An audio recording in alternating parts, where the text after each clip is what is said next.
This is the story of how the Looney Tunes got caught in a space jam, only to be saved by the fancy footwork of Michael Jordan.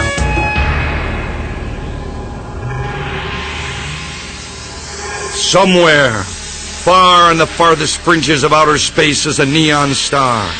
And on this neon star is a place called Moron Mountain. It's a theme park, and it's a circus. It's a carnival, and it's lame. Hey everybody, welcome to another fantastic episode of me, the DVD King. Today we are going to look at the video history of the immortal Space Jam. All of the video releases of every generation, plus a little extra. So this is just a portion of my Space Jam collection. I do have a lot more stuff. I still have a lot of the classic action figures from the 90s. I have every Monstar, Michael's Secret Stuff. We're gonna talk about this Stars of Space Jam box set. I got Elmer. Got this awesome looking plaque. All the original figures. Well, almost all of them.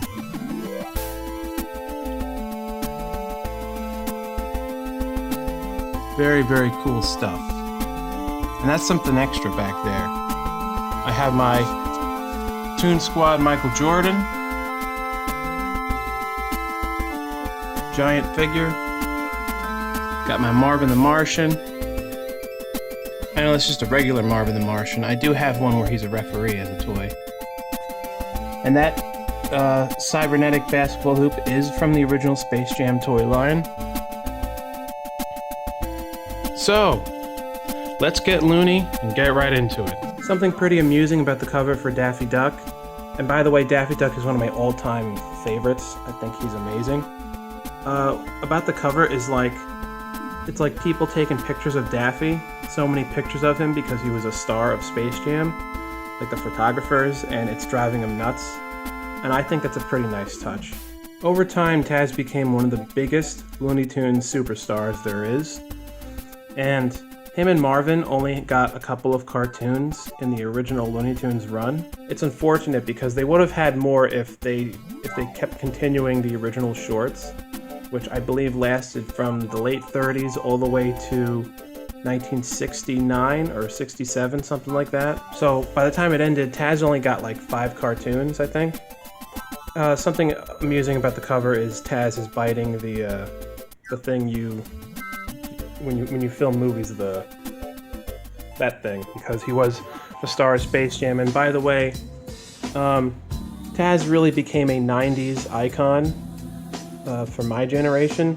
He was used more in the 90s than he was back in the 50s when he was originally created. It's like the 90s was like his era of his time to shine, and he was like born too early, and they did way more with the character later on than early.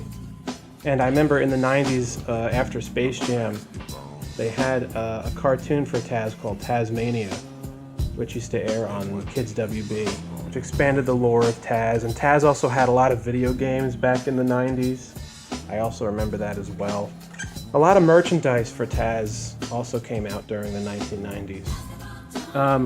So people are surprised when they find out that Taz is such a big superstar that he only had a couple of cartoons in his original, in the original Looney Tunes cartoons. But Taz became a superstar later on, though. I mean, he was a star early in the 50s, but he really became like a 90s superstar, and he held his own during the 90s. Taz is a very angsty character.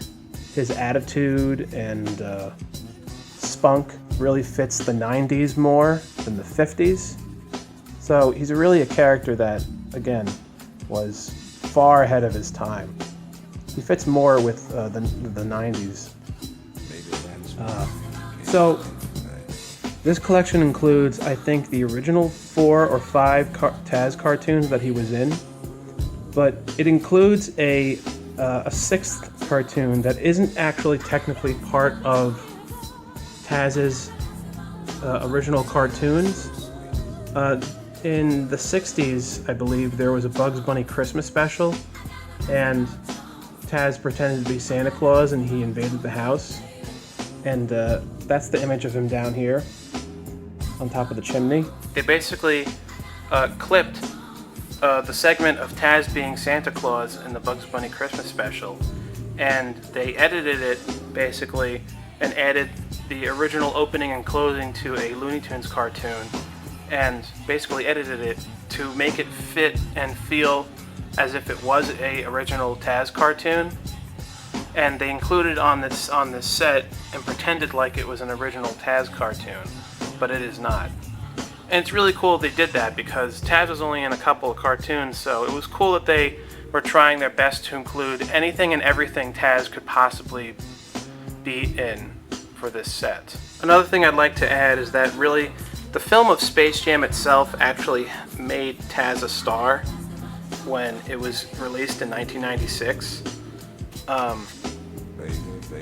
It introduced the character to a lot of younger kids who may not have known who Taz was before, because maybe other people were more familiar with the other Looney Tunes characters because they appeared in more cartoons. So really, the merchandise of Taz with Space Jam helped really propel Taz to superstardom.